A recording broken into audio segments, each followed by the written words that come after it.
Hello. Welcome back. Hi, Chris. It's so good to finally see you. Are we allowed to say where you are? To everyone. Maybe not. Are we allowed to say where you are? You can say where I am. Okay, Chris is in Lebanon. We're both on the front lines. Chris is in Lebanon. I'm in the EU. I'm in Prague. But we are, guys, please like and share the stream and comment a lot. Just talk crap in the chat. Keep the engagement up. We are kind of suppressed on all platforms as usual, but it is what it is. How are you? I want to also say, look at Chris is like fancy now. He's a like a little character. There he is. There's Chris. Yay! Chris is Lego-fied. We are happy.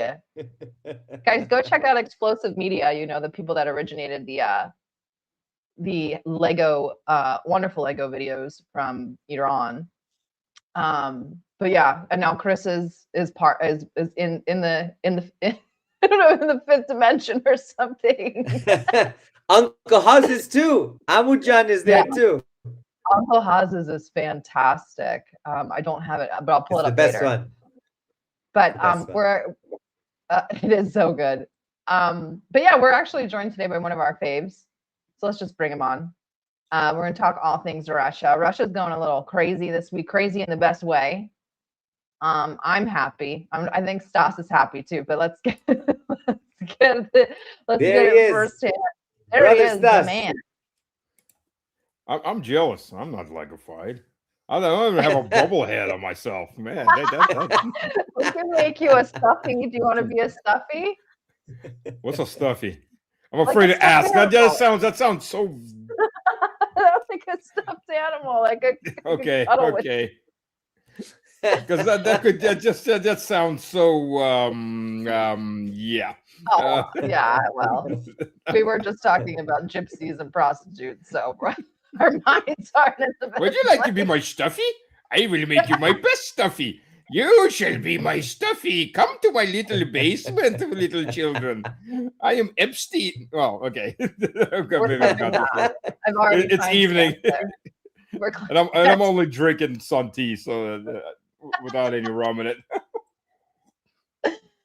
Well, how are you? You're in Russia. How are things in Russia? Are people happy with the acceleration? Happier. I think that I like to go a lot further and a lot faster. Gasoline is on and off of an issue. It's not critical to a point where you know everything dries up and everybody's fighting off the gas can zombies or something like that that the West really wants. But it comes and goes. Whether everybody's got fuel in the stations or just some of the stations have fuel.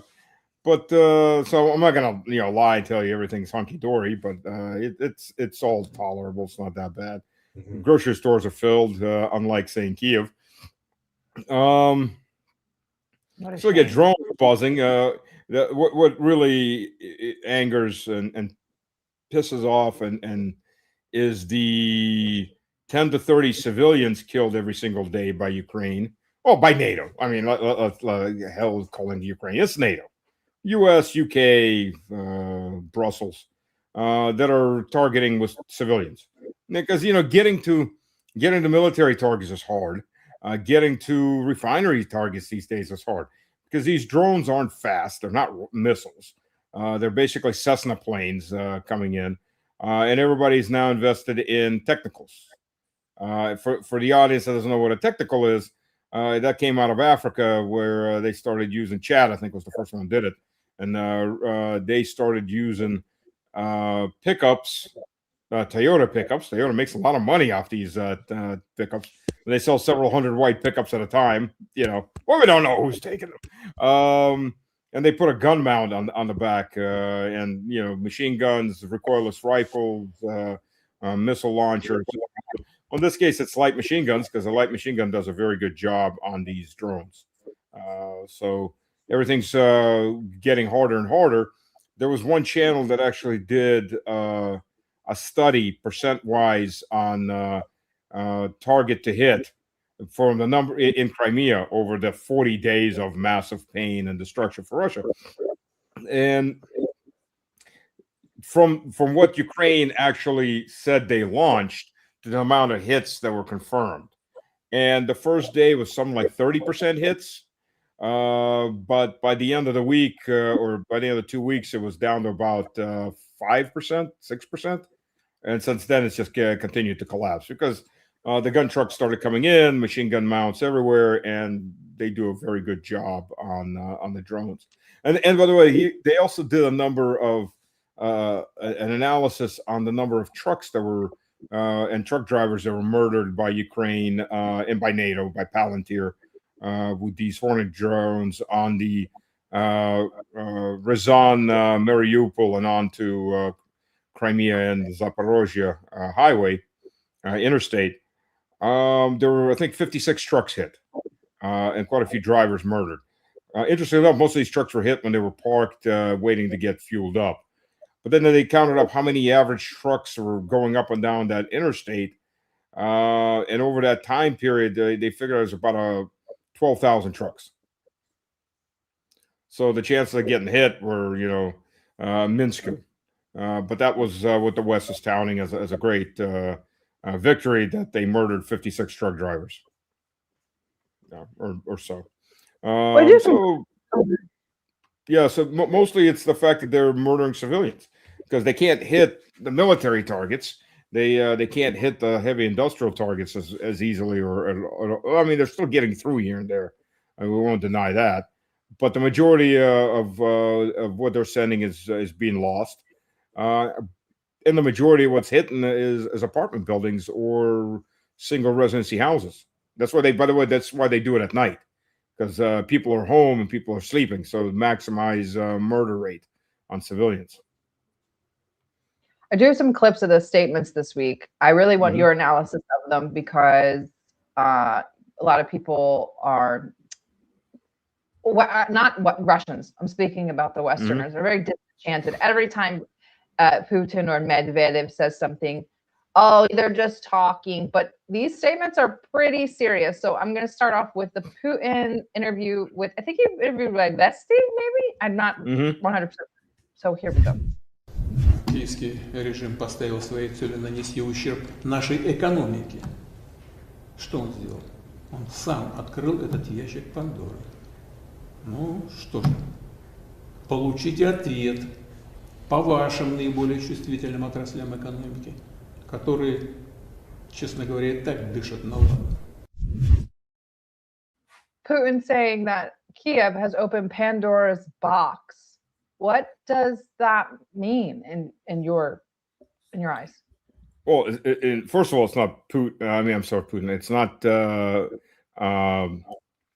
Ukraine that opened it. It's Rubio and Trump that opened it. Because let's not forget their little news conference where Rubio says, "Oh yeah, we support these deep attacks in Russia," and Trump said, "Yes, we're escalating to de-escalate." Well, they're escalating and they got counter-escalated, and now they don't know what to do. And Europe is, as usual, screwed because here's the god-awful truth. And the only bad thing about this god-awful truth is how many Africans are going to die in starvation this year because of the West. Go figure. The West is killing people from other countries again by starvation. Nothing new here. They started hitting ships. Russia finally countered and closed all 7 ports in the Odessa province, which is ports on the Black Sea and 3 ports on the Danube. By close, I mean they blew them up, and they're continuing to work them over. And they started taking out any ships going in and out, including some Turkish ships, because the Ukrainians are taking out Turkish ships, so why not for the Russians too? And since Erdogan wants to sit on every single chair he can find in the world, he doesn't have much room to talk at this point, since he's also feeding the Ukrainians with weapons. then they started taking out. Russia's expanded that to also taking out the steel industry, which is on its last legs, and you're not taking out the mines, you're taking out the actual steel smelting plants. You're taking out the ore enrichment plants that take the big rocks and break them down into little rocks, into little gravel, and then bleach out or magnetically remove the iron ore into iron ore pellets. But then Russia has gone after locomotives. Because you're blowing up rail, it's a very temporary thing. It's particularly very good if you blow up the rail right underneath the train, because blowing up rail otherwise is pretty pointless. You make a big hole. I bring in a couple tractors. I fill that hole in, put new iron down, and the train keeps going. But if you take out the locomotives, no, it doesn't really matter after that. Nothing's moving. And Russia has gone after the locomotives, not just for the Russian military, but also partisans from the Russian population that is central Ukraine. Central Ukraine, eastern Ukraine is all Russian. And there are partisans active in those areas. And I can tell you, over just the last, I'm not going to say this year, but the previous 3 years, I can talk about that. In the Odessa region, there were 3 trains that were full of NATO equipment that partisans took off the rails and set on fire. So, I mean, there's serious damage. So once you don't have the rails, I mean, the locomotives, you can't move anything. So here comes the bad part for Europe, which helped push this and was celebrating this. Thanks to Trump's little escapades in the Gulf and the Persian Gulf, and fertilizer tripling in cost, and Europe not having gas to make their own fertilizer, and diesel being a big problem for agricultural sector, and a bunch of and the drought and the heat wave, which, by the way, Russia's had one of the coldest summers that I can remember. So it's not all of Europe. It kind of just stops at Warsaw, and then it gets cooler. That's the rest of Europe that's burning up. We'd really like to have some of that heat, please. Yeah, we'll trade, please. I just send us 10 degrees worth. Today's supposed to be the last warm day period of the year, I guess. Yeah, so I was like, sorry, I digressed. But because of all these issues, and nobody wants to talk about these issues, of course, the projection for the crop yield in the EU is down 40% from last year. That's starvation. It may not be starvation for the middle class, but it's going to be the breaking of your budget for the middle class. But for the lower class, that's starvation. And the main place that Europe was getting its backup grain was Ukraine, on the brain. So now there's no ports, there's no rail, there's only trucks, and the estimate is they can at max get 6%, and that's, by the way, cooking oil too from the sunflower. 6%. That's all they can move out by truck, and that is if none of the crossing points get destroyed. And by the way, Russia now for the weekend and from Friday over the weekend. Russia took out, for example, 2 crossing points between Ukraine and Moldova, which stopped all traffic for several days. So this is all having very big hits. And we're now entering into the attrition warfare of economics, but not with Ukraine, with the European Union. It's going to be a very hot fall and winter, but not because of the heat, but because of the lack of heat, the lack of food. So, yeah, it's going to be interesting. Well, let's talk about this strike that has a lot of people up in arms. I want to get your take on it. This is the strike on the shopping center in Kryvyi Rog.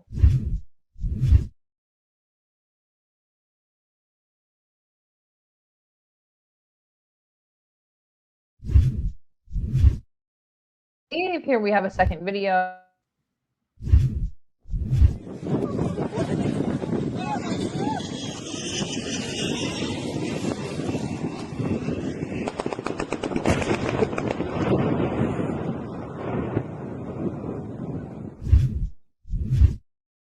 As you can see, it's a double tap on the shopping center. We haven't really received any statements about it, but I got into a lot of arguments online about this. People are saying like it was wrong. Russia has to hold the moral high ground. And I just kind of was like, for how long is Russia supposed to hold this fictitious moral high ground that Westerners have made up in their brains? And you opened up the episode by saying, up to 30 civilians are killed every day by Ukraine in terrorist attacks or small drone attacks. They're hitting buses, they're hitting random things. One of our admin, she says that they hit targets on her significant other's street all the time, and there's nothing military on that in that area. What is your reaction to this strike on Kryvyi Rog? I don't want to say that I don't care, because I obviously don't want civilians to die. But at some point, there's a moral obligation on the Ukrainian people. You've been partying, you've been acting like nothing's going on, and you've barely put any pressure on your government. I don't really, I want maybe a second opinion. Maybe I'm being too harsh. Well, some have been partying. Some have been getting murdered by the press gangs. Or, the richer ones can pay off the press gangs, and the really rich ones are having endless parties in the mountain resorts anywhere from Moldova all the way into southern Germany and northern Italy. So it all depends on your social class.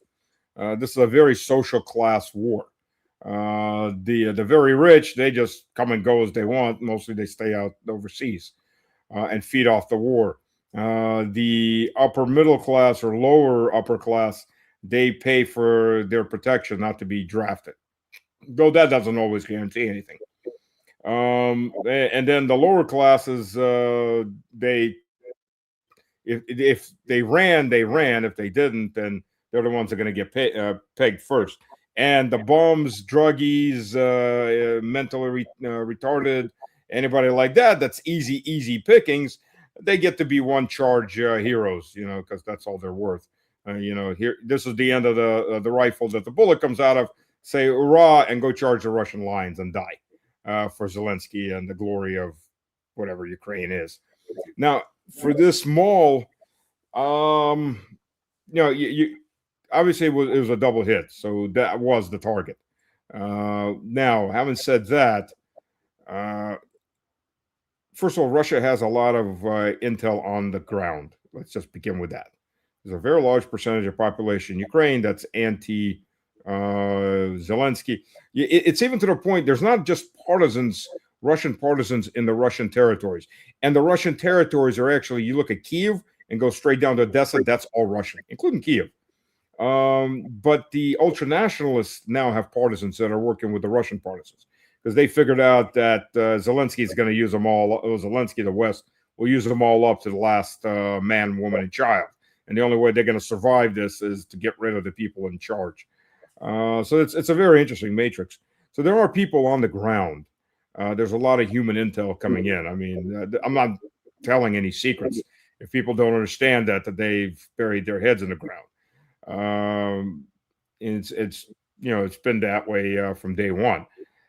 So having said that, usually when something like that gets targeted, it's not just because it's been identified by satellites, it's been identified by drone recon, but because it's usually been identified by human recon. The question is, what was in there? Because, and I'm not talking about some store. I'm talking about Ukraine has extensively used schools, hospitals, various government buildings, the same shopping centers to hide equipment. Most of these shopping centers have underground parking lots. Ukraine, since 2022, in Kharkiv, for example, was hiding its heavy armor and such underneath residential buildings, shopping malls, and things like that in the underground parking lots. So the question is, again, what was under the building? And I think it'll more likely come out that there was equipment or maybe a command post, some of the sort that was being hidden underneath the shopping center. Which, by the way, Ukraine isn't the only ones to do that. You remember when Israel went into Gaza looking for the tunnels underneath the hospital? Well, they found those tunnels. There were tunnels and bunkers.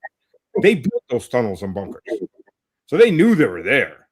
And underneath the hospitals in Tel Aviv and in Jerusalem, modern Jerusalem, there are bunkers and tunnels for the military. So this is nothing new to use your own, unfortunately, say. I mean, it should be absolutely immoral, illegal to use your civilians as human shields for your government or military. It's disgusting, but it's been done. So I think in the end it will come out this wasn't just some random let's go blow up some shopping center. I think this will come out that there was a military target underneath it. It has every single time before that. Chris, did you want to chime in? You're muted though. Absolutely. I wanted to ask Stas, there's been a lot of people, I've been traveling now for a few weeks, and there's been a lot of people saying... I noticed. I know. There's been a lot of people envious a all little the time. bit. I know. I said... And you're Legoed. And you're Legoed. And I'm Legoed. I'll make sure to try to get you a Lego. I'll get you a Lego. Be the first Russian. Be a Ruski Lego. That's it. A lot of people are asking me, they're saying, what's going on? Why is Russia not winning on the battlefield? And I'm trying to tell them that, number one, Russia, you and I were in the Donbass just 2 months ago. Russia is moving. It's not stopping. Yeah. It's moving. But I think that people don't understand the new warfare. People don't understand that Russia actually is going very systematically, logically, and that tends, because of the new form of warfare, to move slowly. For a lot of people who think that this is, tanks driving over, 1,000 square kilometers of flat land. That's not what it is. This is brutal, trench by trench, village by village type warfare with drones swarming around. We had 8 drones above our car at any point as we're going through the Donbass. So just kind of let our viewers and listeners understand, what does warfare look like now in the Donbass, and why isn't Russia moving like the Red Army in 19? Well, first of all, warfare has been changing nonstop, and it's in the process of changing again, and I'll cover that in a second. One, attrition warfare is not about grabbing land. Attrition warfare, quite simply, is about exterminating your enemy. And if you can get your enemy to attack you, it's all the better. He comes to you, into your kill zones. Otherwise, in this case, when Russia has to walk toward their kill zones, the moment the Russian military starts to hit upon any kind of serious resistance, you stop and you level everything ahead of you.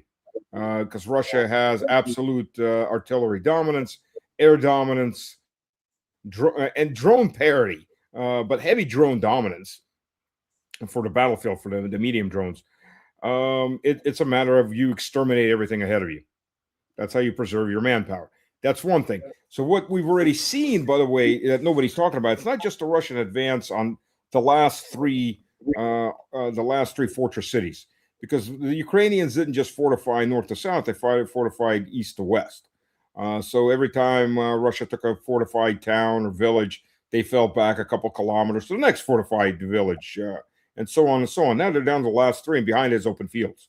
And basically, there's nothing there till you hit nothing of any significance until you hit east Dnipropetrovsk. There's one town along the way that's a significant town, but it's not a city. Everything else is just unprepared, scattered villages and big fields. Now, having said that, one needs to take a look at what is happening, for example, between Druzhinka, which is the southernmost town of the Druzhinka-Kramatorsk-Slavinsk agglomeration, and Dobropolye, which Russia is also pushing into. Dobropolye has about 10-15% of it. Well, between there, you if you notice on the maps right now, you'll find this little 10-kilometer deep spike. That's a total collapse of the local Ukrainian defensive network. And Russian forces in one day punched through 10 kilometers in the rear and are now expanding out of that. That's what you call the front is starting to crack. But even more significant, there was a armored column of four tanks that were Russian tanks that were destroyed by Ukraine. Now, I give it to the guys that drove these tanks on this column because, I hope they all survived because it looks like they evacuated the tanks because they had balls of steel. And the reason I'm saying that is these tanks were experimental new add-ons to see how they stood up against in combat against drones. And these tanks had the Arena system built on them. Arena system was previously made to stop missiles and RPGs by shooting out into their direction. Radar picks them up, shoots out a charge into their direction, and explodes the charge right in as the round is passed. Destroys the round. Now it looks like these Arena charges have been used on set up on Russian tanks. And they were taken out about each one. There was about a dozen of these Arena systems on each tank. And they were taking out about a dozen drones before the drones started actually penetrating and hitting the tanks. So there was, I think, one tank that took about 20 drones. Yeah, this isn't a game change that drones no longer could take out tanks. But all of a sudden, it goes from 4 to 5 drones to 30 drones. That's a big game changer. And what I've been told by guys on the front lines, you notice the quality of the drone operators in Ukraine because the drones aren't flying quite as smoothly anymore. They're jerky. It means low experience rate. Low experience rate means they're running out of people because the drone operators are getting killed. These drone operators, they get pretty close up, and they're using there's. I don't know if Russia has it. I'm sure it probably does by now. China just developed a drone that flies out forward and scans for drone operators for signals, and then passes that information back. So it's a recon drone, but specifically designed to find drone operators. And what that does is you pass that back onto the artillery units, and then you just wipe out everything that's in that coordinate that the recon drone picked up. And Ukraine's been losing a lot of drone operators. So, that's something that is very interesting because if it's taken now 30 drones or even 20 drones to take out a tank, you're in a whole different level. And and behind that, by the way, behind those active defense parameters that are coming onto the tanks and to armored personnel carriers, you've got what's coming up behind it is area effective weapons, electromagnetic pulse weapons based on microwaves. Chinese already, everybody, all the major nations, so Europe's not included because Europe is not major and has lost all the technology races. Let's not kid ourselves. Europe is a primitive second-rate economy, as the European Union, and a second-rate technological power. I mean, Christ's sakes, they can't even make their own Google version. And Yandex predates Google, by the way.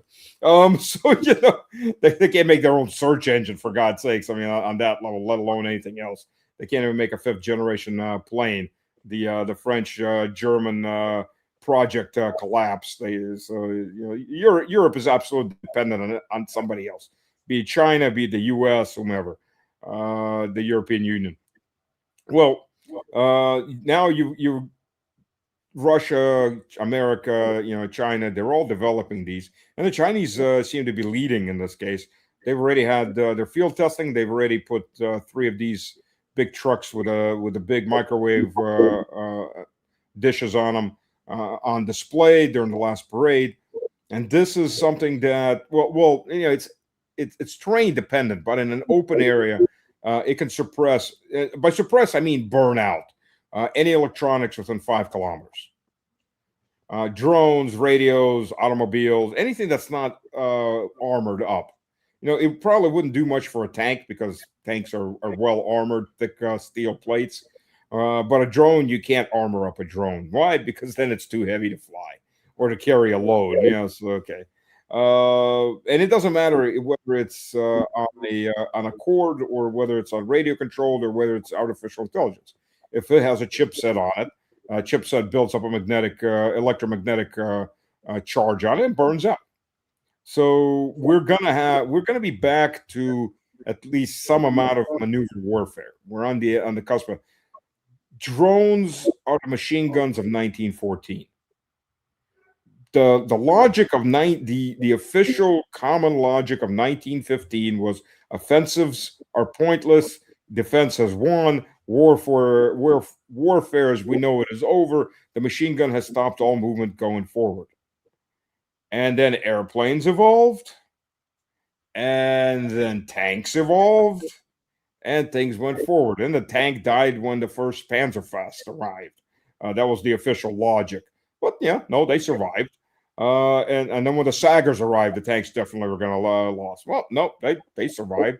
The Israelis modified their tactics and used infantry and tanks to take out the Egyptian Sager teams. And it's just a constant evolution of tactics and technology. So everybody, it's now tanks are dead and maneuver warfare is dead. No, it's, drones have their place, but drones also, by the way, one of the things that's about to happen that's going to speed up movement even faster is by mid-September, the fog comes back. And in the Donbass, when the fog rolls in, it literally rolls in. And guess who doesn't fly during fog? Guess who doesn't fly when the wind is blowing very heavily? Guess who doesn't fly when it's snowing or raining? Yeah, drones. Those FPV drones anyway. So weather dependent, the Russian army starts moving very quickly forward because, your telephone is going to show you which way you're going. So you're not going to get lost in the fog now, like earlier. But the drones aren't flying. So you can move very quickly. And the Ukrainian army is out of men. They're very low on men. And if you take out the drones, they can't hold the positions. I want to get to this super chat. Thank you for the very large super chat, Fuzzy Balls. Love when he super chats because then I have to say his name. But Fuzzy Balls Here's a question for Stas. At this point, doesn't Russia have to take everything to the right side of the Dnieper, as well as Odessa and Nikolaev, because that is the minimum expectation within the wider Russian population and most within the military? It's not Mukalaev, it's Nikolaev. The freaking that Galician crap changing. It's not Nikolai, it's not Mukolai, it's Nikolai. I hate when they do that. I'm not talking about the writer because I know they've changed the names on the maps. It's Nikolaev, and it's not Kiev. It's Kiev, and everything else. Yeah, and it's still Dnipropetrovsk. No, I would say Russia needs to take everything. You take Kiev Oblast, and you run a line straight down to Odessa, and everything east of that line, that's ours. That's all Russian land. So both sides of the Dnieper River. And then the Poles, the Hungarians, the Slovaks, the Romanians, the Moldovans, and the Belarus can take the rest because it all used to belong to some part of them at one point or another. So by all means, gentlemen, have the rest. Expand your countries. And the Poles really want those lands. They just don't want the Banderites there. They prefer the Banderites to get killed by Russians. But, sooner or later. And as my good friend Mike Krupa has said, Poland doesn't want to deal with these guys. Well, whether or not Poland likes it or not, it's going to have to deal with these guys. Because, by the way, if you look at the new flag of the Azov Corps of Greater Ukraine, they're now claiming all of southern Poland, like a third of southern Poland. So whether Poland wants to deal with it or not, it's going to have to deal with it. They helped create the Banderites. Now they're going to have to go clean them up. Interesting. So I do want to move to the United Russia. But before that, elections are coming up. Is it just more Putin will win? I think his approval rating just rose recently, and I'm sure it'll rise again after this weekend's statements and strikes. But what's the sentiment on the elections that are coming up? Well, first of all, Putin's not up for election. Putin's a president. No, he's not. He's not dependent on parliament. He's what I think is going to happen. The United Russia Party, and I'm biased because I'm in LDPR. The United Russia Party's they've had supermajority for quite a long time, and I think a lot of people want change. And the two parties that are coming up, that are probably going to gain the most. Now, I'm not saying that United Russia is going to be out on its ear. They will probably still maintain majority. I'm for sure they'll maintain majority. I don't think they'll have super majority anymore. So they're going to have to take into account what the other parties want. And out of the 700 something registered parties in Russia, we've got that many. Some of these are like, I think minimum registration like 30,000 people. So that doesn't really take that much, or maybe even 3,000 people, somewhere around there. there are five parties. There are five parties in parliament. So the two parties that are coming up hard is LDPR, the Liberal Democratic Party. Don't let the name fool you. They're very right conservative. And the communists, which are left because they're economically left, but they're also very conservative socially. And both those parties, by the way, are demanding, to one degree or another, both parties are demanding a lot more action on the battlefield, as in harder hits and faster movement. So I think that's going to be putting more pressure on the administration after the elections to accelerate and disregard NATO. And honestly speaking, look, if NATO wants a full war, let's go. I mean, let's just get it over with. I'm pretty much betting that half of NATO is going to go, we'll put a candle and pray for you. Bye-bye. And the U.S. is going to be part of that half of NATO because the U.S. wants to make money off this war. They don't want to fight this war. And as for the others, why wait for them to build up? If they want this war, give it to them. Let them. Be careful what you wish for. We'll come back to the NATO thing later, so we'll put a candle on that. But let's cover the United Russia statements first, starting with Putin. Сложнее для противника ситуация на фронте, тем более жестокие, варварские атаки совершает киевский режим. В этом проявляется вся неонацистская, бандеровская, русофобская сущность той силы, с которой мы боремся. Сейчас очень многое зависит от нашей сплоченности, от мужества российских солдат и офицеров, от каждого, кто добросовестно трудится на своем месте, чтобы внести вклад в победу. Уверен, наши воины не подведут. С ними сейчас вся Россия, трудовые коллективы, фабрики, заводы, сельские труженики. Все, и ученые, и предприниматели, и инженеры, добровольцы и волонтеры, наш Народный фронт, все гражданское общество.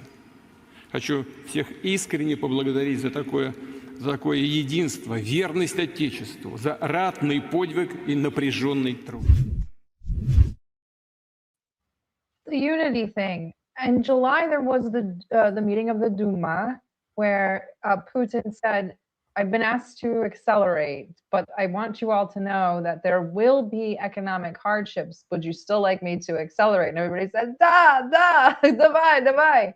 And is this sort of proof of that? Has everybody sort of united? The Russians that I've spoken to have had nothing but, I don't want to say positive, but reinforcing things to say about, and kind of along these lines. Is that the same sort of vibe you're getting, sentiment you're getting? Yeah. Look, if you consider Russian history in general, but let's not, because we don't have enough time. Let's consider Russian history just over the last, about 120 years. Russo-Japanese War, 1904, 1905, Marxist revolutions, 1905. Then we had a short period of extreme growth, economic growth, but after the revolution was crushed up to 1914. Then we have World War I kickoff. Then we have 1917. We have the liberal revolution in February, which mucked things up so badly that when the Marxists came in, they just quite literally just walked in. There was no charging of the Winter Palace and the Aurora firing. That was all made up afterwards. They quite literally just walked into the Winter Palace, stopped the marauders from stealing everything that wasn't nailed down because the government of Kerensky had collapsed and there was nobody in charge at that point. So and then begins the actual civil war. After that starts the Red Terror. Then we have NEP, so everything comes back for a few years. Then we have Stalin's repressions. Then we have World War II. Then we start back up again, rebuilding after World War II or the Great Patriotic War.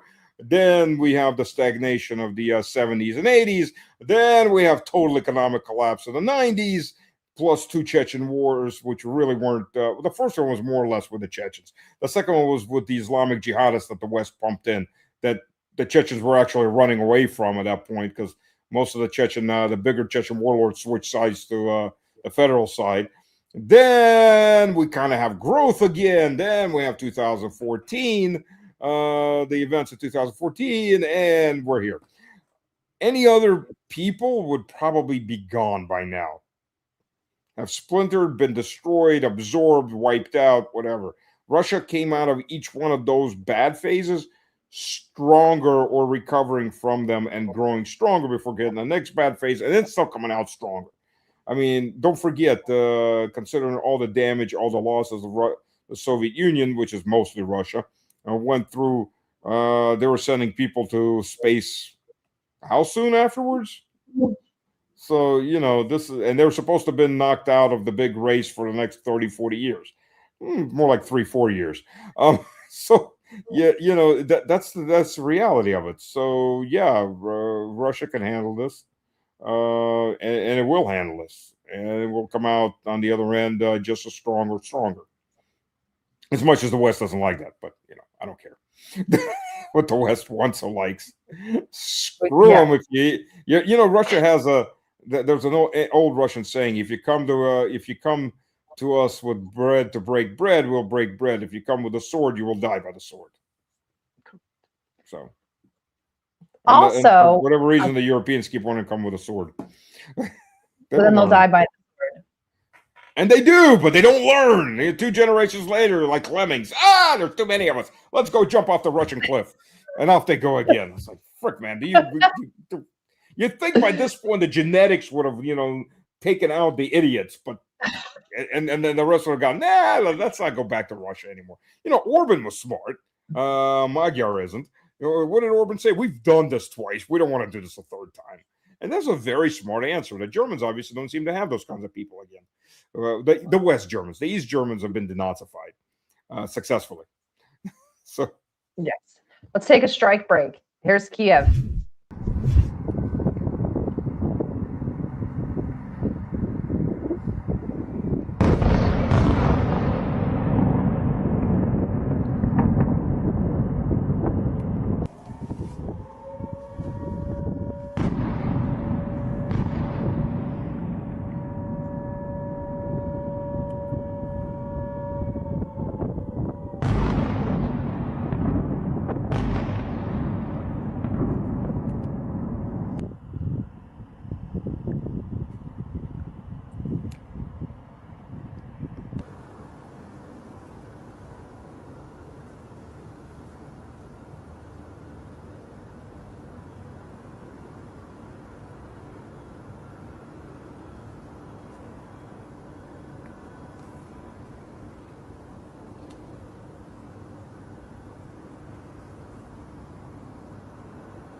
Absolutely no air defense to speak of. And I wanted to ask you a question about the rumors that these are missiles or projectiles from Best Korea, aka DPRK.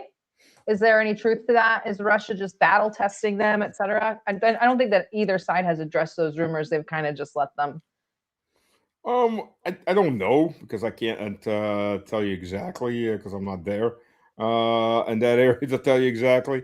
But we've used their shells before, and why not? Look, we've got 50 countries supplying Ukraine with shells, with mercenaries, and everything else. And what North Korea supplying us is that's not allowed. You can't play by the same rules. Why not? North Koreans have a dog in this fight. The Iranians have a dog in this fight. In fact, you know, if Iran tomorrow said, "Hey, we need combat experience. Can we send 100,000 troops up there to whack Ukraine?" We could, yeah, okay, why not? And by the way, they've got a new Casa Bellis, because not only did Ukraine attack an Iranian tanker that they then, quote, apologized for, they've now taken out several Iranian trucks on the Russian-Belarus border going into Belarus, waiting in line, that they targeted specifically Iranian trucks. So I think Iran has every right, and why not get combat experience? Because, like it or not, the Iranian army doesn't have combat experience on this kind of scale for new modern warfare. They've got anti-rebel experience, you know, with some of the Kurdish groups that. No, I think the majority of Kurds in Iran are very loyal, but there's groups of paid off idiots. But for the most part, they don't have that level of experience. I mean, the senior leaders do, but you got to figure the people that fought in the 80s are in their 50s now or older. So the 20, 30-year-olds, they don't have any combat experience. And, maybe Trump will be crazy enough to throw people in. Maybe he won't. I hope he won't. But if he does, combat experience. I mean, the Koreans don't. They've got generals with massive amount of stars and all that never fought in anything because, the Korean War was in the 50s. So, yeah, Kim Jong-un? I keep getting them mixed up. I'm sorry. Is it Kim Jong-un? Kim Jong-un. I never could figure out how between the two Koreas, 70% of the people have the same last name. I mean, those ancient Kims must have been breeding like crazy. I mean, just how do you do? And if it was a village, you'd understand it, but it was a country of millions of almost combined. It's like 70 million people. That's a hell of a lot of Kims. Again, I don't.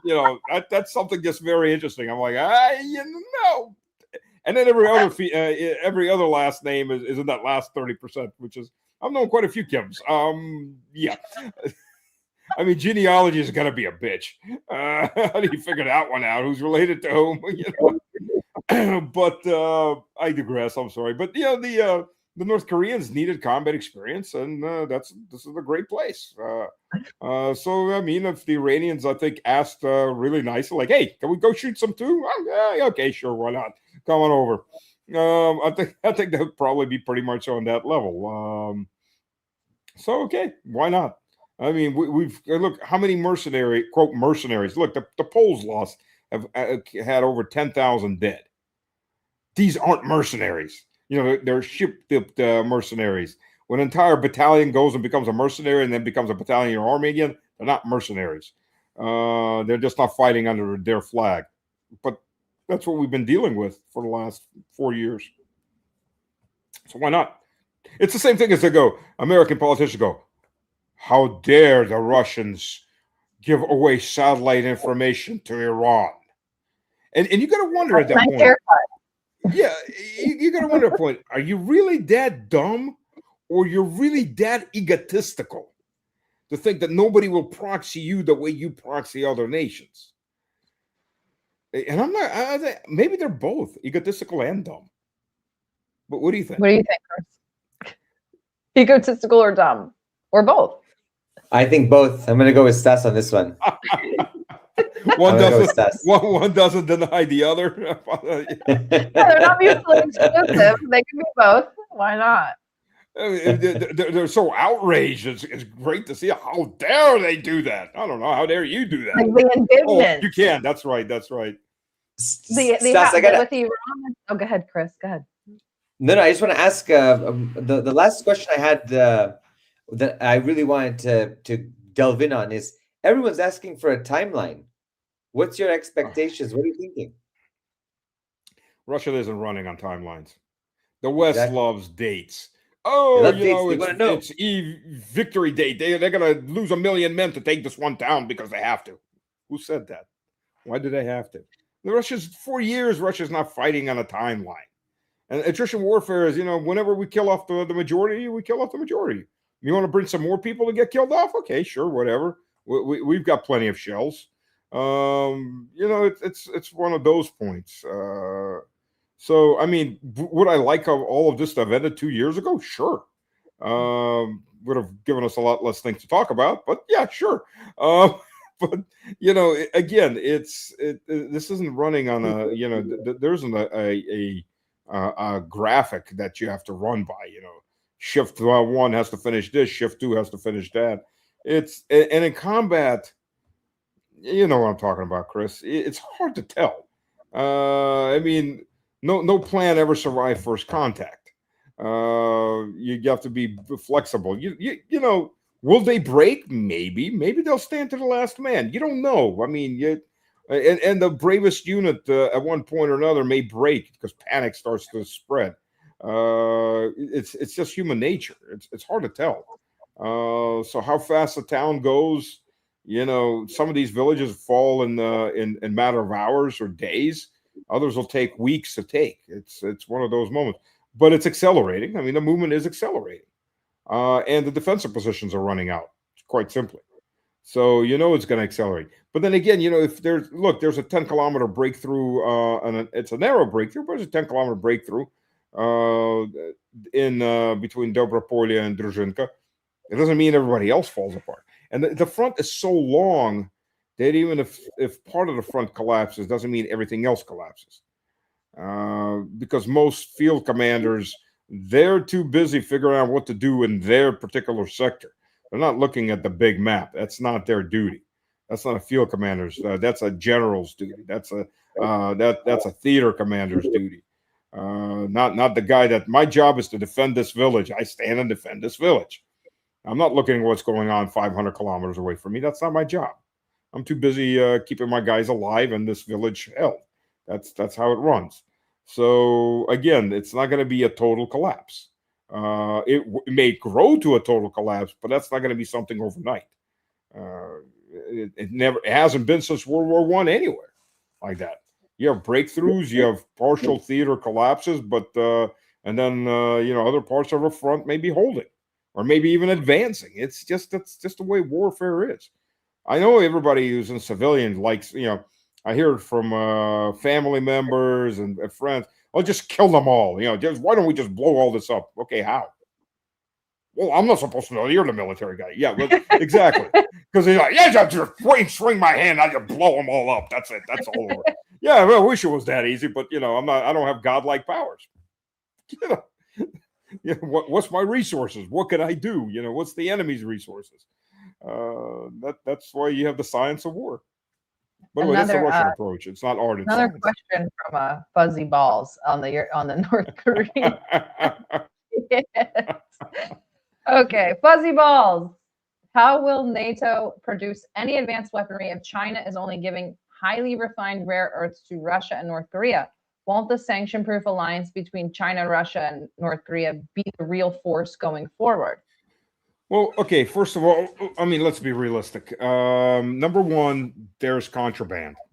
There will be smuggling. That's 100%. Sure, it'll be much more expensive. Sure, it'll be more difficult to get.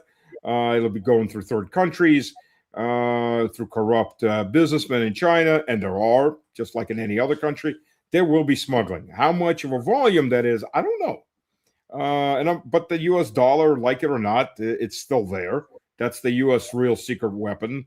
Sure, it's lost a lot of its capability, but it's still there. That's how Maduro got betrayed.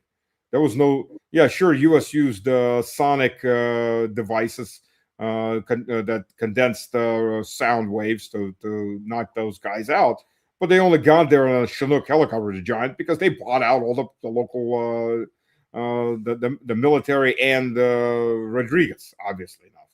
The U.S. dollar is still there, so there will be contraband. And that's one. Two, the U.S. is in the process of setting up its own. They can do some magnets, but it's very difficult and very expensive. But depends how much they can push through. But it's still that'll still something that'll take at least a year to 2 years more for any kind of volumes.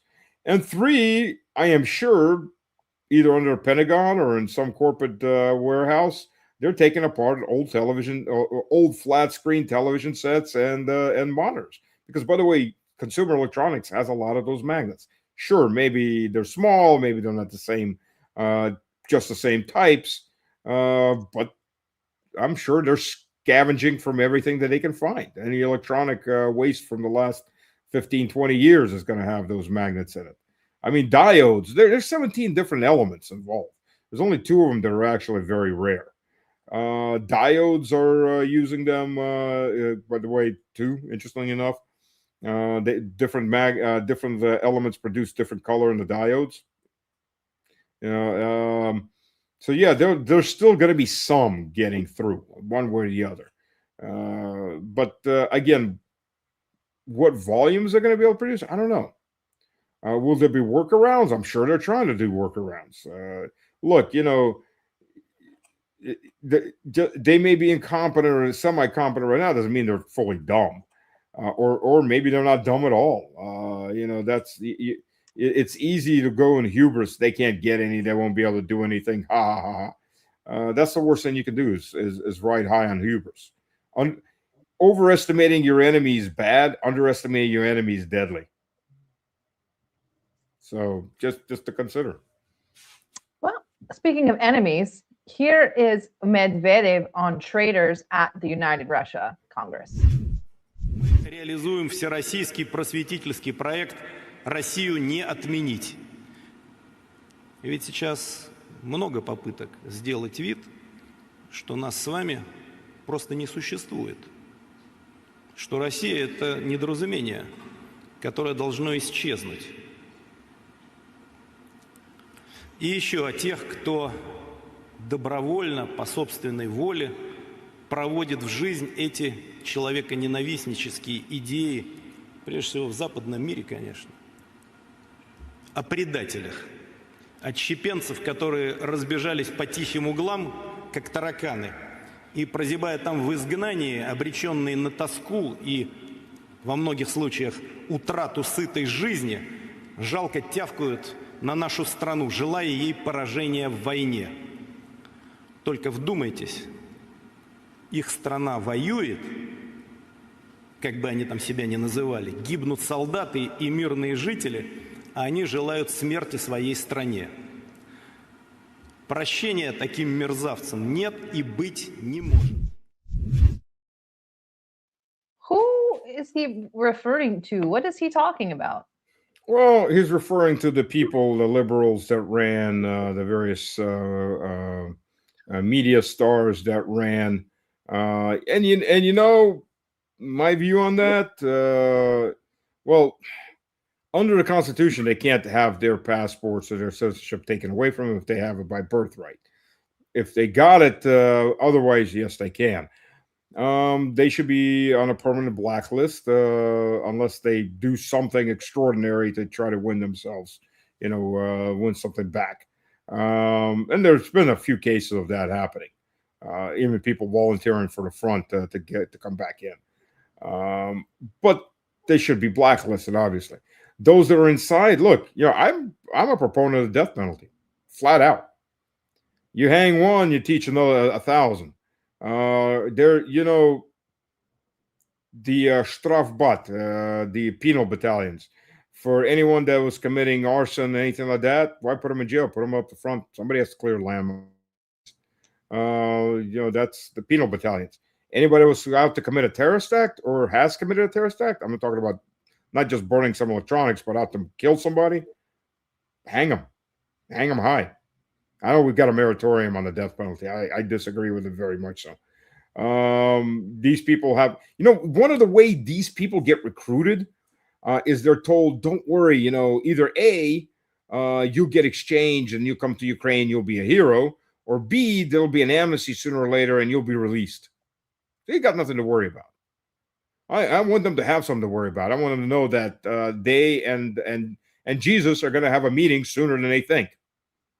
And it's not going to be one of those, epiphany meetings. It's going to be one of those, hey, let's review your life meetings. That's, and they got to, and do it publicly, not in some back, courtyard. Do it publicly. Let the public see it.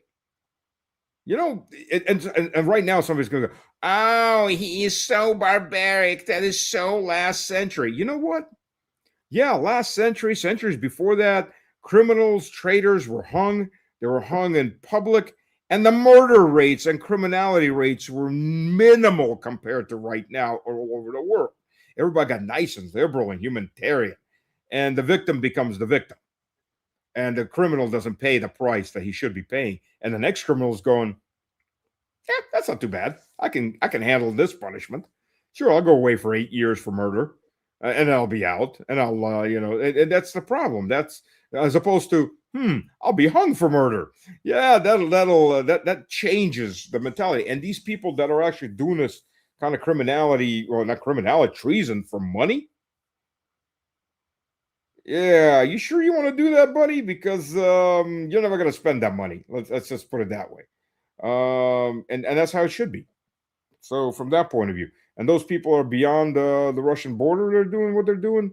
There should be no way they should ever be able to come back, unless again they do something extraordinary. I mean, okay, call me a primitive. I think I'm a traditionalist. Prefer to look at it that way.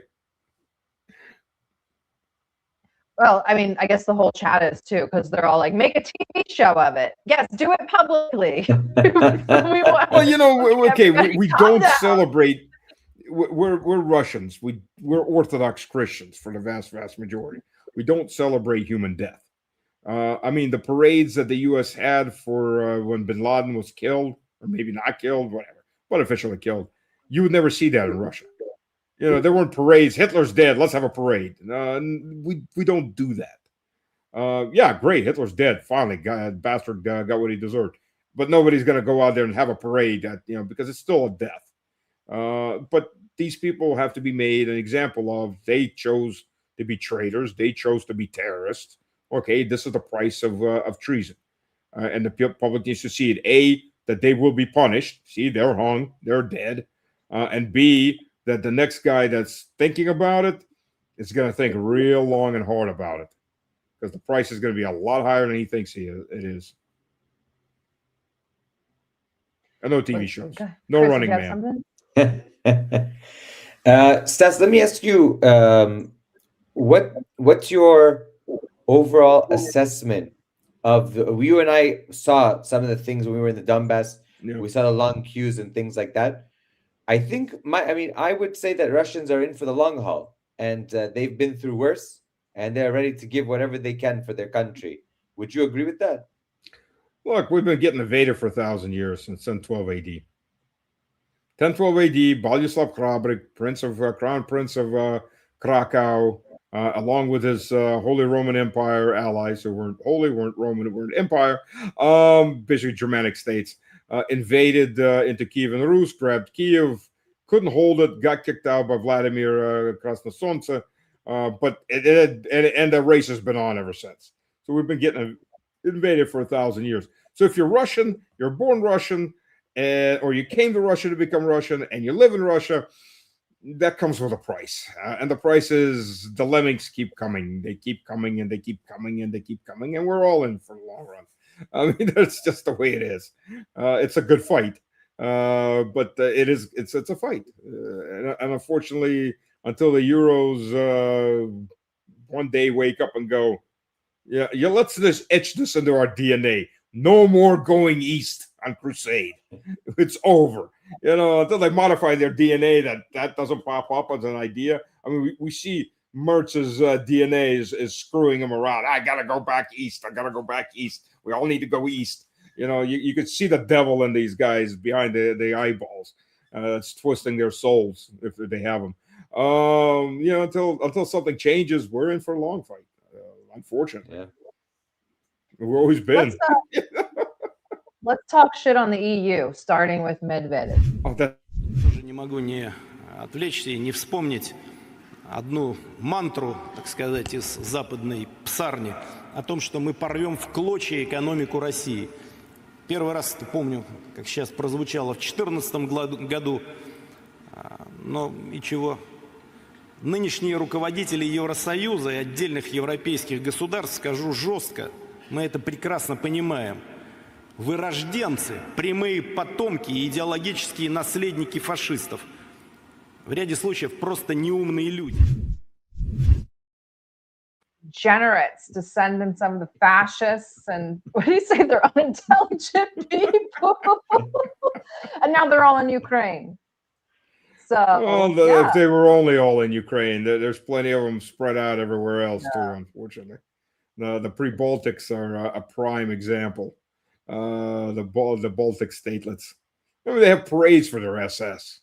That they can't do it officially as a government parade anymore because the EU kind of said no to official, but it's still government sponsored, so it's the unofficial official parade for their SS divisions. And I've been doing it since 1991 or 1992, so they didn't waste too much time. The EU is in Ukraine, I guess, for the occasion of their Independence Day. I guess I don't know. I don't keep track of you. Oh, right. I think it's their Independence Day. It's Denmark, Estonia, Finland, Latvia, Lithuania. So the unholy trinity of the Baltics, and then Norway with the German foreign minister had already promised a very small package, 50 million in humanitarian aid during a press conference with Zelensky. What is this, just pomp and circumstance and bull crap again? I want to take this moment to congratulate Finland. Finland has achieved a great level of success, a success it hasn't seen since it was evilly forced into the Russian Empire. It now has the highest unemployment rates, the highest economic collapse rates, and is turning back into the armpit of Europe that nobody wants to remember or recognize as human beings. Congratulations. You've come full circle. I guess you genetically needed that. Because we evil Russians grabbed Finland out of the Swedish Empire, turned it into an autonomous kingdom within the Russian Empire, allowed Finns for the first time in probably 1,000 years to actually rule Finns, educated them, built a stinking fishing village into Helsinki, so gave them a capital, and for that they hate us. Yeah, and Stalin forgave them concentration camps where they were murdering non-Finns in Karelia that they grabbed, and for that they hate us. They built a thriving economy based on the Soviet Union and then on Russia, and for that they hate us. Well, now they can hate us even more, right when they don't have any bread to eat and the gas is switched off for the winter. It's okay, whatever. And the same thing for the pre-Baltics, the Baltic, the three little leeches that were brave enough in February of 25, cut themselves off of the Russian-Belarus electric lines, and they even clipped the high voltage lines, and they have it in their museums of independence, and now they pay 4 times more for electricity. Okay, these are all genetic defects, because I don't know how else to explain that. I mean, there's stupidity, natural human stupidity only goes so far, and then you got to start wondering about genetics. I mean, look at Stubbs. Stubby boy looks like a little too much inbreeding, and you listen to him and you go, Habsburgs? Are you related to Habsburgs? No. Yeah, no, slack jaw, kind of that Frankenstein look in his eyes. Yeah, that. And look at Kaya Callis. I mean, for God's sakes, that's not Well, okay. What else can you say? Her dad just died, right? Did he? Yeah. Oh, my condolences. I mean, seriously, my condolences to her for that. But she's the product of a Soviet elite family. I know she felt all the trauma of occupation as her father was getting rich and her family had anything it wanted. And she's the product of her husband having business dealings with Russia, who's a millionaire. I know she suffered. My heart goes out to her suffering. It's so deep, her suffering. I know. Not every human being can suffer the way she suffered, and just hold up with delusional dignity. Yeah. The dignity of the woman. While the EU's there promoting democracy, I think this was today that it came out. Zelensky refused to hold elections once again, saying that shocking. Right? The election during the war would cause a tsunami for the state. He argued that political infighting, voting arrangements for soldiers, and millions of Ukrainians abroad, security concerns will make elections too dangerous under current conditions. Tell me about the other guy. What's his name? Fedorov? Oh, Fedorov, just he's the latest Muppet to be used. Look, you've got Zmei Garemich firmly seated in Ukraine. Zmei Garemich, by the way, because we Slavs are so badass, a one-headed dragon isn't enough for us. Now, in our mythology, is a 3-headed dragon, damn it. Yeah, that's right, 3 heads. Sometimes they're better than 1. But in this case, the 3 heads are CIA, MI6, and Mossad. But they also snap at each other because each one was they don't like to give head. They like to take head. I'll let you just run with that. Oh my God. Hey man, Sarah, it's almost 1 a.m, man. We're almost done, I promise. Fuzzy Ball should appreciate that one. Oh my god. but you know the Muppet of the CIA is Zelensky. The Muppet of the MI6 is Zaluzhny. I'm not quite sure who the Muppet of Mossad is, or maybe they swing both ways. You know. We know they swing always. Not always. Yeah. Well, if they keep running around the way they are, they're going to wind up swinging. Yeah, sooner or later. Zionism 2.0 might wind up like Zionism 1.0. Yeah. And if you don't know what I'm talking about, go watch my second installment of Russian history. History, yep. Zionism 1.0 was the Hazars, especially when they went psychotic and started exterminating the other religions in their empire. Yep. It took about 100 years for them, 150 years for them to go ape shit nuts, but they did. You know, they converted to the elites converted Judaism in 740 AD. A lot of Hebrews that had been dispersed by the Roman Empire before that started coming in. They started intermixing with the Khazars, which was okay. No, you know, it's still a multi-ethnic, multi-religious entity. And then by 920, they exterminated the Muslims inside their empire because in Derbent, which is not part of their empire, a group of Muslims burnt a synagogue to the ground and apparently killed some Jews there. So they decided. So Aaron II decided to have revenge. Again, not his kingdom where this happened, by exterminating the Muslims in the Khazar Empire. And then in 936, because there was a program against Jews in Constantinople, his son Joseph I, and the last, decided to exterminate all the Orthodox Christians, or all the Christians in the Khazar Empire.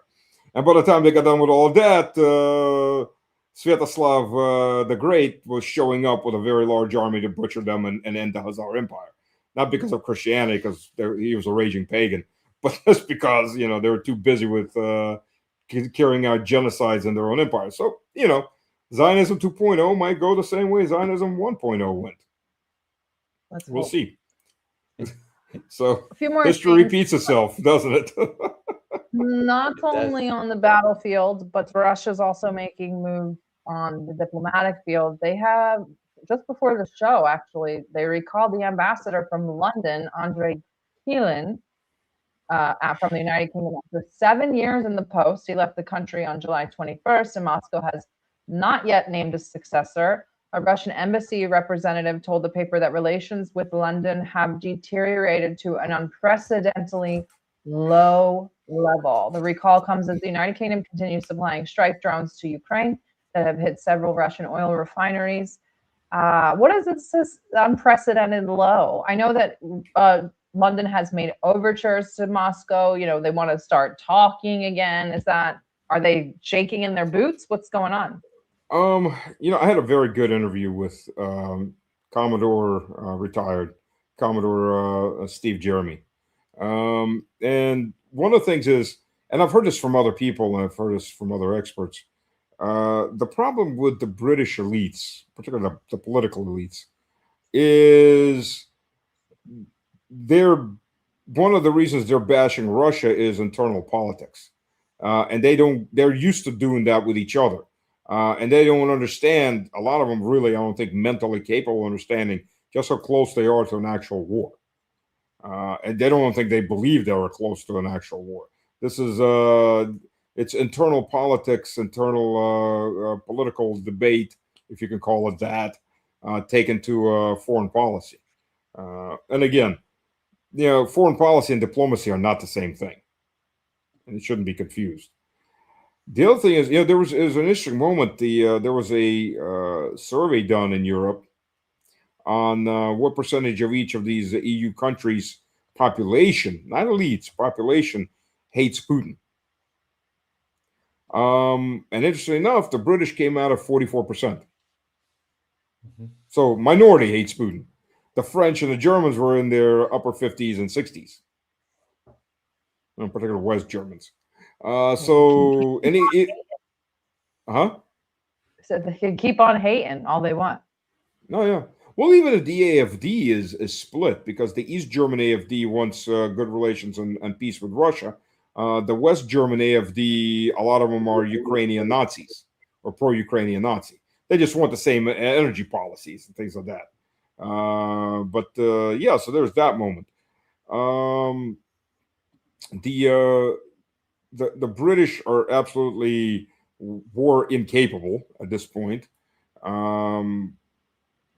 And the thing is tier 1, there's not going to be any negotiations on tier 1. The fields have been burnt. There's nobody you can trust.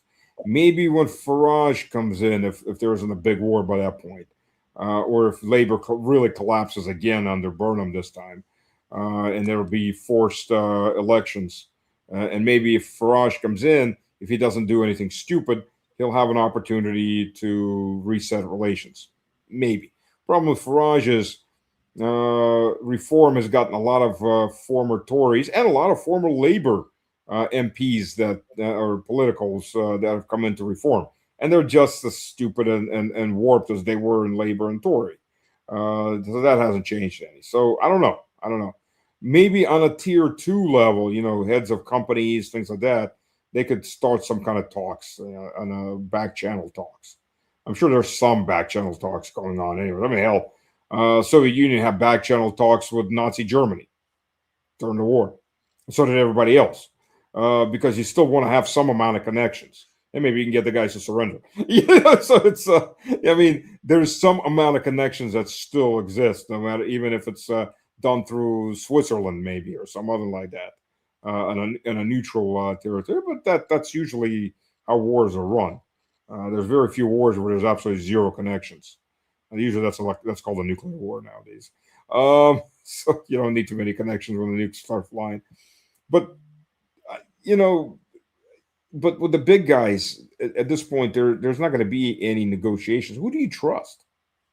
Look, the only two people left that can be trusted. Well, I don't know. Maybe the new guy in Bulgaria. I don't remember his name. But other than that, it's Fico and Babic, Czech and Slovakia. Now that Orban's been removed by Magyar, who's an absolute animal of van der Leyen. And by the way, one of the first things he did was open up a propaganda television program for children called Rainbow. Yeah. Like gay? Oh yeah, trans, all that to indoctrinate children for children, for little children, because you just can't leave the children out of this. Just let them. They have to indoctrinate early on. Just leave the children out of it. But they always go for the kids. Grooming. That's what it is. So yeah, that was one of the first things he did in power on the first week. But that's how it is. So I don't think there's going to be any talks anywhere with the Europeans at this point, because who do you talk to? That's exactly what you trust. Said. He said, we won't be going to the West for talks because, frankly, there's no one left in the EU or in Europe to talk to. Yeah. Well, again, there's Fico, there's Babic, but they're minor players. I mean, let's be realistic.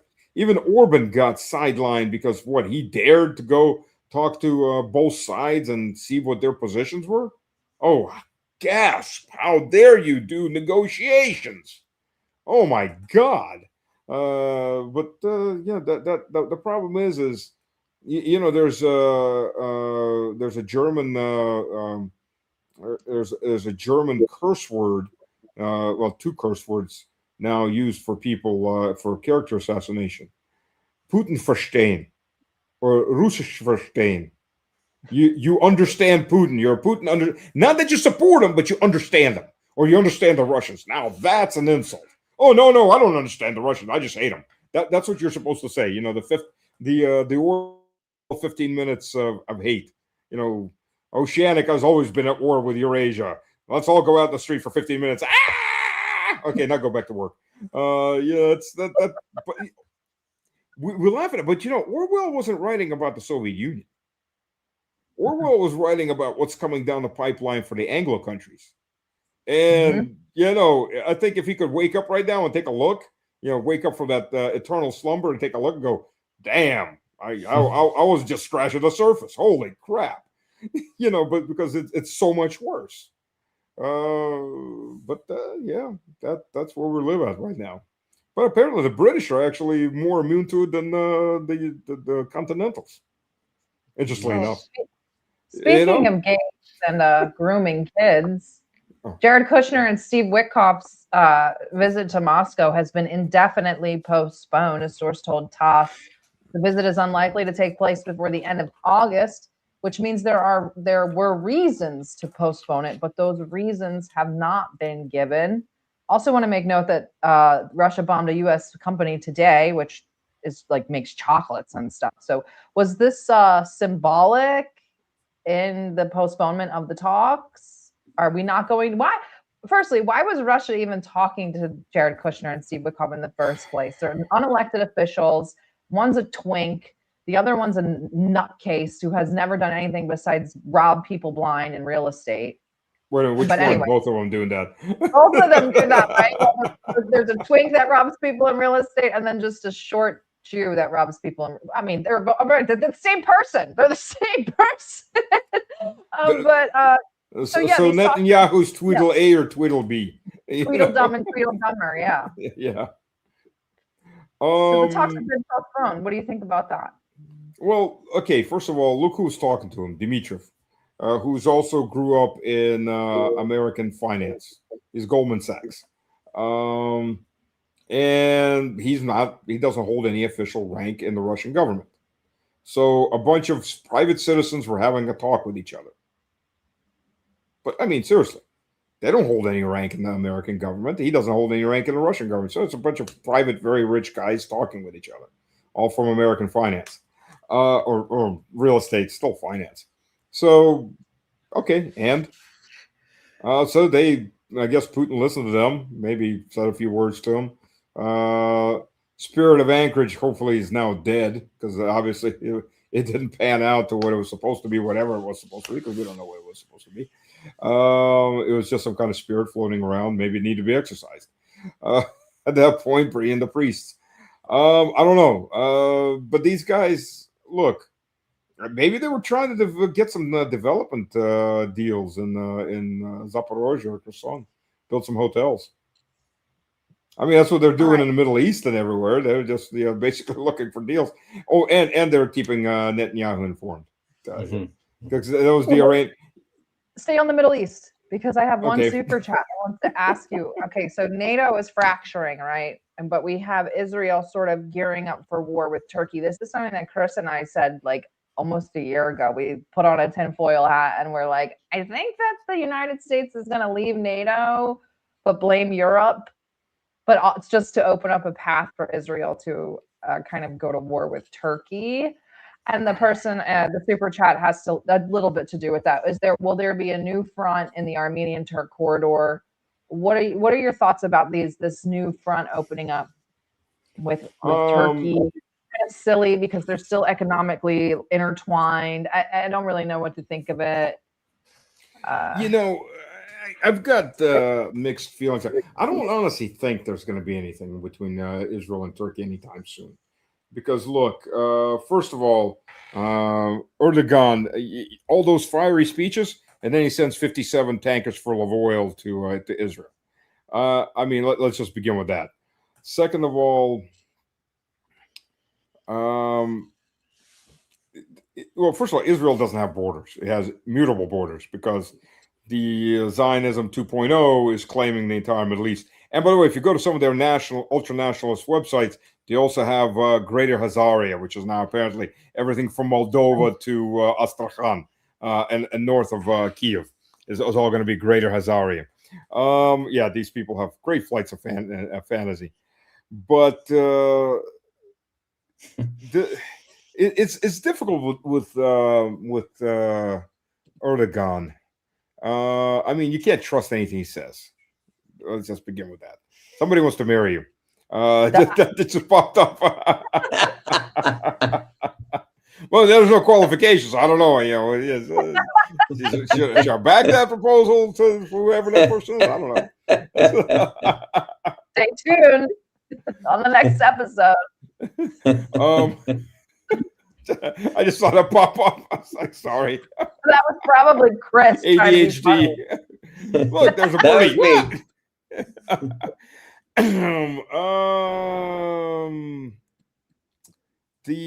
I don't know what to say with this. Erdogan.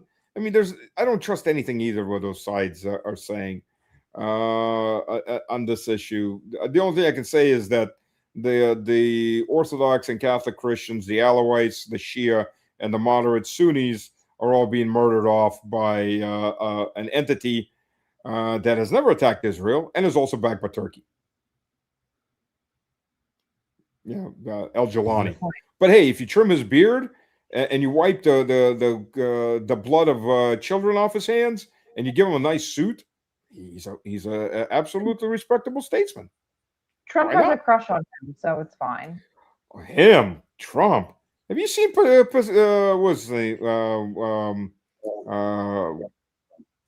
American General starts with a P?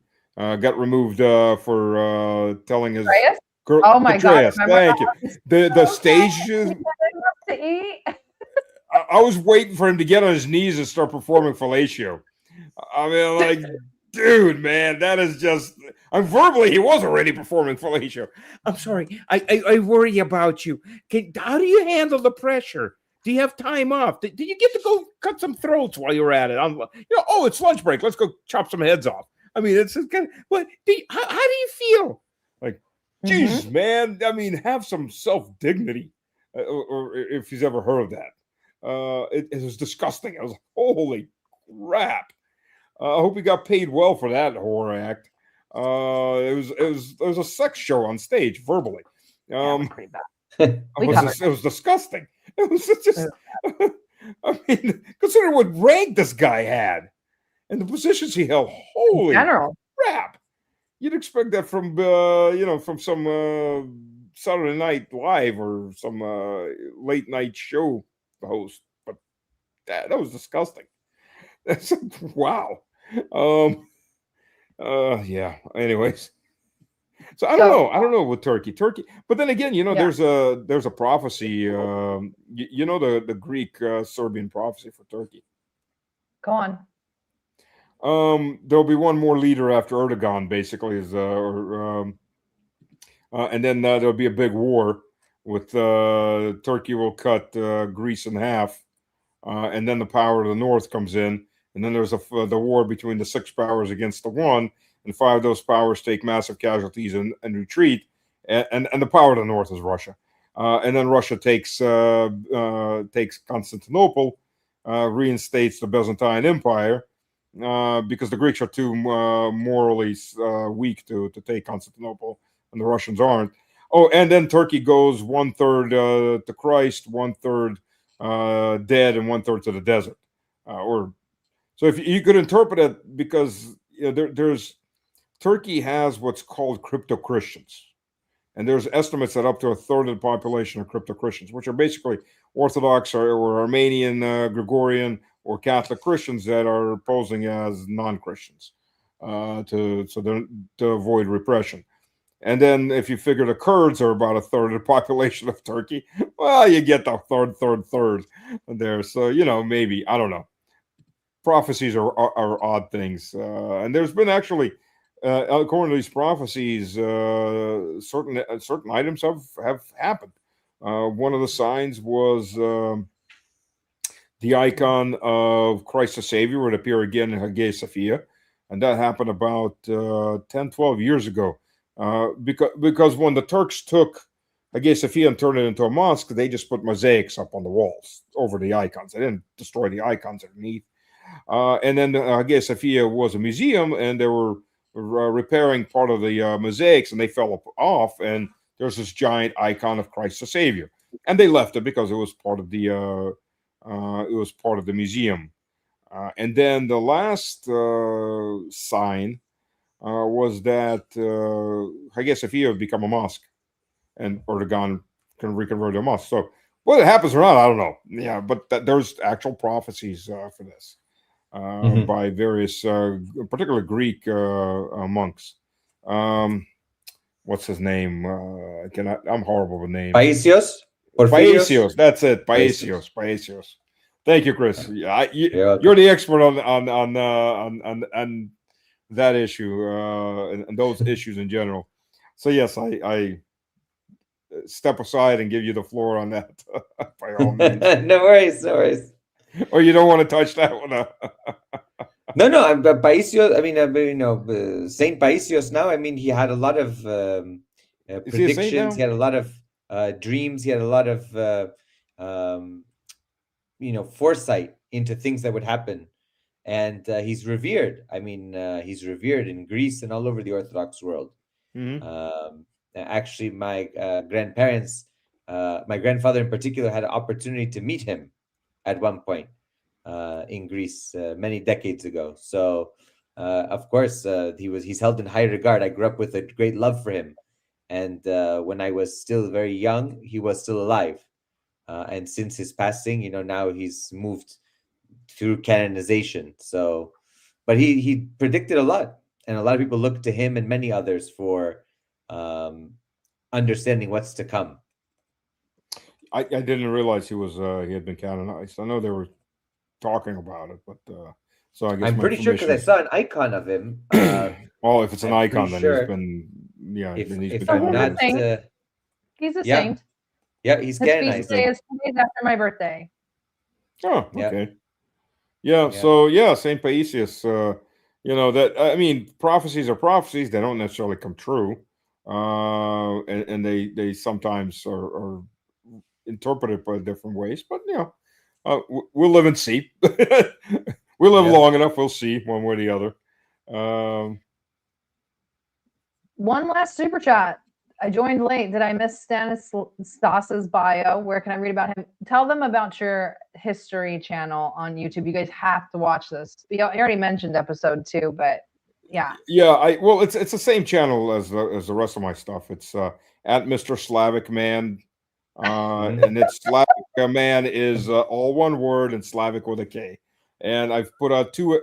I mean, I've got amount of videos on there because I'm doing interviews for my channel in the Eyes of Truth. But I did 2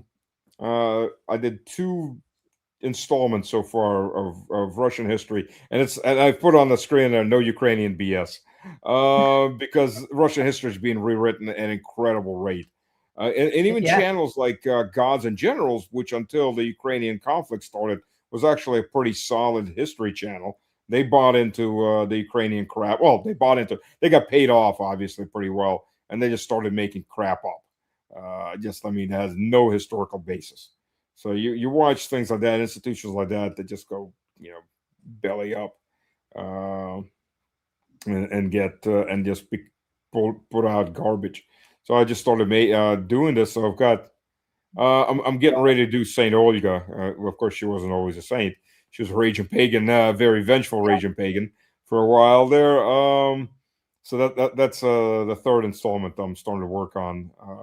So yeah, join, take a look. Mr. Slavic Man with a K, not a C. Yes, with a K. Yes, that's K. Right. Also, I've got 2 channels on Telegram. Stas Today Obratno is the Russian channel. Stas Was There is the English channel. And I'm on X at Stanislav Krapivnik. Couldn't fit the whole name in, but we've got long names. That's how we learn how to read and write. Look, Stanislav Mikhailovich Krapivnik. And by 2nd grade, you better be able to spell that out and write it. This is your name. So, that you learn to read a lot faster because the names are so damn long. X is Russophobic. That's all. They're just Russophobic. Yeah. Well, this has been an amazing episode. My grammar's failing because it's 1 for you, midnight for me. Yeah, 1:15. So I'm going to leave you guys with this amazing cartoon. I don't know when we'll be back again because we're both on the road. Maybe we'll just make Stas host the show while we're away. I hope you guys enjoyed the episode. Enjoy this cartoon about Zelensky. Дядя Вова. Батьки за нього проголосували, бо він їм багато пообіцяв. Дядя Вова обіцяв дати всім по морозиву і велосипеду, а ще закінчити війну. Він казав, що дуже розумний і знає, як це зробити. Але морозива нема, Велосипед є тільки у дяді Вови, а війна стала ще сильніше, ніж була. Тепер дядя Вова скасував вибори, відправив мого тата на фронт, а друзі дяді Вови забрали морозиво і велосипеди у всіх в країні. Мама каже, що дядя Вова ахуєл.